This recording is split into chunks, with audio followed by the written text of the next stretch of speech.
ఇప్పుడేం మాట్లాడుతున్నారు? ఏదో మొత్తం విజయం చేకూరినట్లు, మొత్తం ప్రపంచానికి గెలిచినట్లు సంబరం చేసుకుంటూ 70 లక్షల మంది రైతులకు మేము మొత్తం ఇస్తున్నామని చెప్పినారు. మరి గతంలో బీఆర్ఎస్ ప్రభుత్వం ఇచ్చింది 70 లక్షల మంది రైతులకే కదా. ఆనాడు 70 లక్షల మంది రైతులకు రైతు బంధు ఇచ్చిన దాంట్లో నిజంగానే పొరపాట్లు జరిగి ఉంటే మీరు ఇలా అసమర్థులై ఉండి, చాతగానోళ్ళై ఉండి మళ్ళీ అదే 70 లక్షల మందికి ఇస్తున్నారా? లేకుంటే మీరు తప్పు మాట్లాడినారా? క్షమాపణ చెప్పండి. మరి సింపుల్ కదా. మీరు అన్నదేంటి? కేసీఆర్ సర్కార్లో 11 విడతలలో పోయినటువంటి రైతు బంధులో రాళ్ళు రప్పలకు పోయినాయి, మేము అన్నీ తీసేసి చక్కగా చేసి ఇస్తామని మరి ఇవాళ అదే 70 లక్షల మంది రైతులకు ఇస్తున్నారు కదా. మీరు చాలా తక్కువ మందికి మాత్రమే ఏక్ ఫసలా పంట ఉండి, అంటే చెరువులలో కుంటలలో ముంపుకు గురైనటువంటి రైతులు ఒక పంటనే పండుతాయి కాబట్టి అటువంటి వాళ్ళకి ఇప్పుడు రైతు బంధు ఎగ్గొట్టినారు. రంగారెడ్డి జిల్లాలో ఉండేటువంటి 9 మండలాలకు ఎగ్గొట్టినారు. 4 రోజుల ముందే ముఖ్యమంత్రి గారు రంగారెడ్డి జిల్లా రైతుల యొక్క కూరగాయల పంటలు లేకపోతే హైదరాబాద్ నగరంలో ఉండేటువంటి ప్రజలకు కూరగాయలు పుట్టవని చెప్పి మాట్లాడి 4 రోజుల తర్వాత కూరగాయలు పండించేటువంటి హైదరాబాద్ రైతాంగానికి, అంటే రంగారెడ్డి జిల్లా రైతాంగానికి, 9 మండలాల రైతాంగానికి రైతు బంధు ఎగ్గొట్టిస్తున్నారు. వాళ్ళు ఇలా ఆందోళన చేస్తున్నారు. దీనికోసం మీరు సంబరం చేస్తున్నారా? ఇంకో విషయం మేము స్పష్టంగా చెప్తున్నాం. మేము ఆనాడు చెప్పినాం, ఈనాడు చెప్పినాం. రైతు బంధు అనేటువంటిది కేసీఆర్ గారి యొక్క మానసపుత్రిక. ఒక సంక్షోభంలో గత పాలకుల, గత సమైక్య రాష్ట్రంలో విధ్వంసమైనటువంటి తెలంగాణ రైతాంగం, తెలంగాణ వ్యవసాయ రంగాన్ని ఒక ఉన్నత స్థితికి తీసుకురానికే, ఆత్మవిశ్వాసం కల్పించడానికే, సంక్షోభం నుంచి బయటేయనికే, బతుకుతో కూడినటువంటి భారంతో కూడినటువంటి జీవితం కాకుండా ఒక బంగారు జీవితం రైతాంగం జీవించాలని, వ్యక్తులకు మేలు చేయడం కాదు, ఒక రంగానికి మేలు చేసేటువంటి సదాశయంతోనే రైతు బంధు పథకాన్ని తీసుకొచ్చినామని ఆనాడు కేసీఆర్ గారు పలుమార్లు చెప్పినారు. మేము అక్షరాల అదే అమలు చేసి చూపించినాం. అద్భుతమైనటువంటి ఫలితాలు ఇచ్చింది. అది గ్రామీణ ప్రాంతాల ముఖ చిత్రం మారింది. రాష్ట్ర ఆర్థిక వ్యవస్థ పెరిగింది, దాని నుంచి ప్రజల కొనుగోలు శక్తి పెరిగింది. ఎక్కడైనా ఒకటి అనారోగ్యం పొందితే ప్రభుత్వం, ఏ ప్రభుత్వం అయినా ఎప్పుడైనా సరే దాన్ని సరి చేసుకోవచ్చు అని కూడా చెప్పినాం. కానీ మీరు దీన్ని చిలువలు వలువలు చేసి అసలు అనర్హులకే దక్కింది అనేటువంటి మాటలు మాట్లాడి మరి మీరు అలా అంతిమంగా ఎన్నికల ముందు మొత్తం రైతాంగానికి, మేము గతంలో ఇచ్చినటువంటి రైతాంగానికి 5 ఎకరాలు 10 ఎకరాలు అన్నోళ్ళు, ఇవన్నీ మాట్లాడిన వాళ్ళు, అవి మాట్లాడిన వాళ్ళు అన్నీ పక్కకు పెట్టి అలా మొత్తం భూమి కలిగిన రైతులకంతా ఇవ్వడానికి సిద్ధపడ్డారు. సంతోషం. రేపు ఈ స్థానిక సంస్థల ఎన్నికలు ముగిసినాక ఇది ఎన్నికల స్టంట్ కాదు, ఎన్నికల కోసం మాత్రమే కాదు అని మీ చిత్తశుద్ధిని నిరూపించుకోవాలంటే సాక్షాత్తు ముఖ్యమంత్రి, వ్యవసాయ మంత్రి, ఆర్థిక మంత్రి ముగ్గురు కలిసి తెలంగాణ ప్రజలకు ఒక బహిరంగ ప్రకటన ఇవ్వండి. ఈ పథకం ఇదే విధంగా ఇప్పుడు ఈ విడత ఎట్లయితే ఇచ్చినామో, అందరూ రైతులకు ఎట్లయితే ఇచ్చినామో, మిగిలిపోయిన వాళ్ళకు కూడా ఏదైతే ఇవ్వాలనో వాళ్ళకు కూడా ఇచ్చి, రంగారెడ్డి జిల్లా 9 మండలాలకు కూడా ఇచ్చి, ఈ 70 లక్షల పైచిలకు రైతులకు ఇప్పుడు ఇచ్చినటువంటి విధంగానే భవిష్యత్తులో కూడా ఈ రైతు బంధు పథకం ఇట్లే కొనసాగుతుంది అని చెప్పి దమ్ము ధైర్యం ఉంటే మీరు ప్రకటించండి. ఎందుకంటే మాకున్న క్రెడిబుల్ ఇన్ఫర్మేషన్ నేను గతంలో కూడా చెప్పిన ఇక్కడి నుంచే ప్రెస్ మీట్లో, ఈ స్థానిక సంస్థల ఎన్నికల తర్వాత ఖచ్చితంగా ఈ ప్రభుత్వం రైతు బంధు పథకాన్నే ఎత్తేయబోతున్నది.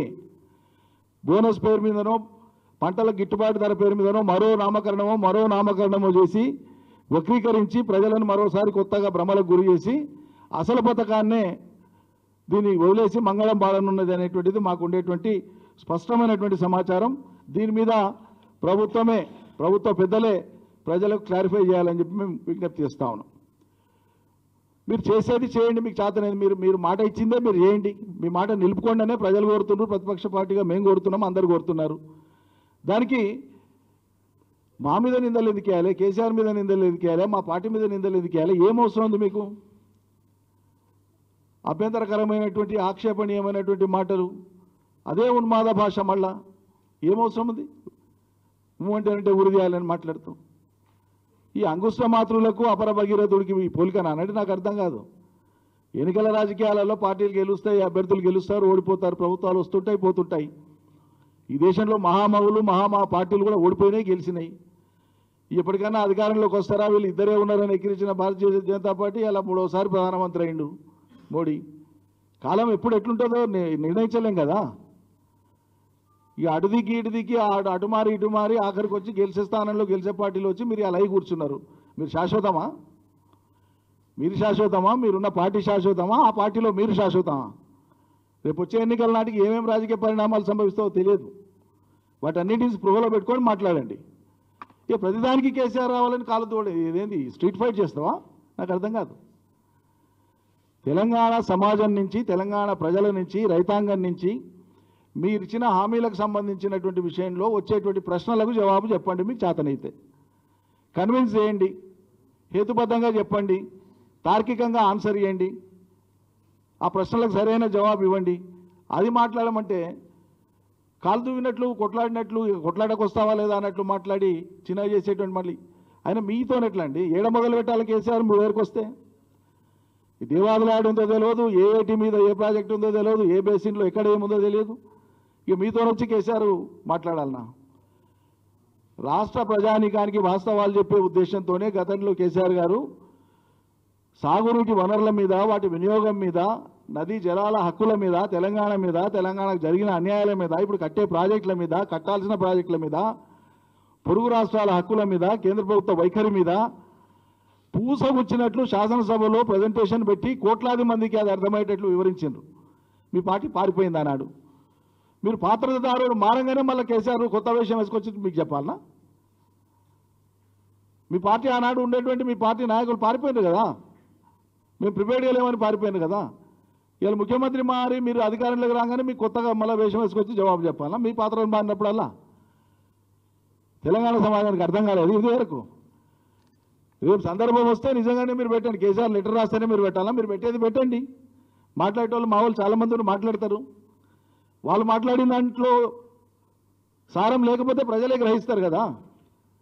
మా హరీష్ రావు, మా కేటీఆర్, మా ప్రశాంత్ రెడ్డి, మా గంగులను, ఇంకెవరో అక్కడుండే శాసనసభ్యులు, గౌరవ శాసనసభ్యులు మీరు సభ పెట్టి అంశాలు లేవనెత్తితే, మాట్లాడితే మిమ్మల్ని కాదు కన్విన్స్ చేసేది. మీరు మాట్లాడినా, వాళ్ళు మాట్లాడినా, మా వాళ్ళు మాట్లాడినా, ఇంకొకరు మాట్లాడినా ప్రజలు కదా కన్విన్స్ కావాల్సింది. ప్రజలు కన్విన్స్ అవుతారు. పెట్టండి. మీరు మీ మంత్రులు మీరు ఎన్ని గంటలు తీసుకుంటారో ఒక క్షణం మైక్ కట్ చేయకుండా అన్ని గంటలు అంతే సమయం మా వాళ్ళకి ఇవ్వండి, పెట్టండి, చూద్దాం, దేఖలింగే. తెలంగాణ ప్రజల యొక్క హక్కులను అవతలి గట్టబెట్టేందుకు జరుగుతున్నటువంటి ప్రయత్నాలని అలా తెలంగాణ సమాజం ప్రశ్నిస్తున్నది. మీరు కంకణం కట్టుకొని ఉన్నారు అవతలికి దారాదత్తం చేయనికే. దానికి బీజేపీ వంత పారుతున్నది. మేడిగడ్డ 2 పిల్లర్లు మాత్రమే కుంగిపోతే మొత్తం కాళేశ్వరం కులేశ్వరం అని మాట్లాడుతాం. రాష్ట్ర ప్రజల ట్యాక్సులతో కట్టినటువంటి ఒక ప్రాజెక్టులో ఏదైనా చిన్న లోపం జరిగితే దాన్ని సరిదిద్దుకోవాలి. మీ ఎస్ఎల్బీసీ కుప్పగులి అనేది మంది తెచ్చి సిగ్గు అనిపిస్తలేదా మీకు? దాని మీద కమిషన్ కూడా వేయలేదు మీరు, శివాలను కూడా బయటికి తీయలేదు. కేవలం 2 పిల్లర్లను రిపేర్ చేస్తే అయిపోయేటువంటి దానికి ప్రాజెక్టుల సముదాయం కాళేశ్వరం అనేది ఒక బ్యారేజ్ కాదని చిన్నపిల్లలకు చెప్పినట్లు చెప్పినాం. బడి పిల్లలకు కూడా అర్థమైంది. అలా ఇక ముఖ్యమంత్రికి అర్థం కాకపోతే మేమేం చేస్తాం?